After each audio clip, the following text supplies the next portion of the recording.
Please stop pushing, I can't take this anymore. The concert venue is packed tight. A man behind me keeps pressing into my backside. I'm wearing a mini skirt today with a thong underneath, and it only makes the situation worse. He lifts my skirt and presses himself against my hips. As the atmosphere heats up, someone in front of me slams into me and I stumble back a step. My body stiffens as I feel like something just slid inside me. My name was Mandy Cox, and I was a die-hard fangirl. I wanted a celebrity to notice me, so I dressed for attention. I wore heavy makeup and made sure nothing about me went unnoticed. My low-cut top revealed a wide stretch of skin, and my chest bounced with every step. I paired it with a mini skirt that barely covered my thighs and sexy white stockings which hugged my legs. But when I arrived, reality hit. The concert venue was packed so tightly I couldn't move, and the crowd swallowed me whole. The celebrity was never going to notice me. I craned my neck and shouted, "Darling, take me." I never imagined that line would draw the wrong kind of attention. Instead of the celebrity, it caught a filthy creep. After I shouted it, I became aware of a man behind me, repeatedly bumping into me. At first I brushed it off. In a crowd that dense, accidental contact was easy to explain, but the feeling wouldn't go away. Something hard kept pressing against my butt from behind.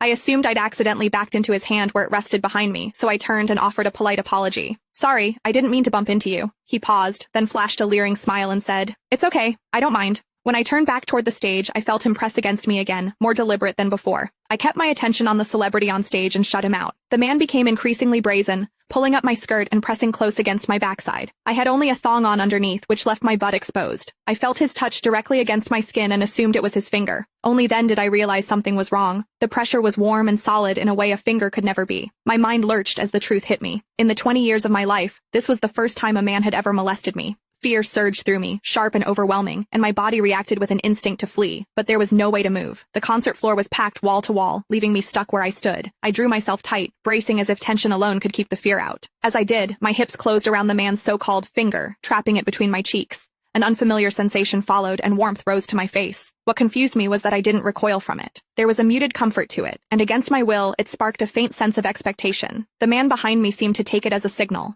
He moved in closer, repeating the motion until the intrusion was unmistakable. I had lived a sheltered life as a college student, and now I was being toyed with by a stranger while surrounded by people. Shame surged within me without warning. I felt the urge to sob, but my throat closed and my voice deserted me. Worse still, the pressure forced my thong inward and sent a restless, prickling discomfort through my body that wouldn't fade. A quiet, involuntary sound escaped me, and the embarrassment followed instantly. I gathered myself and strained to suppress it, holding it down until my throat tightened. The blaring music and the screams around me drowned everything out. With every eye fixed on the stage, no one was aware of what was happening to me. At the same time, the intensity continued to rise, touching something deep inside me. I bit down on my lip as cold sweat traced my spine. My awareness was tipping back and forth between humiliation and a pleasure I couldn't bring myself to name. I knew I couldn't take it anymore if it continued, so I turned sharply to face the man behind me. Click the link in my bio to get the full story for free.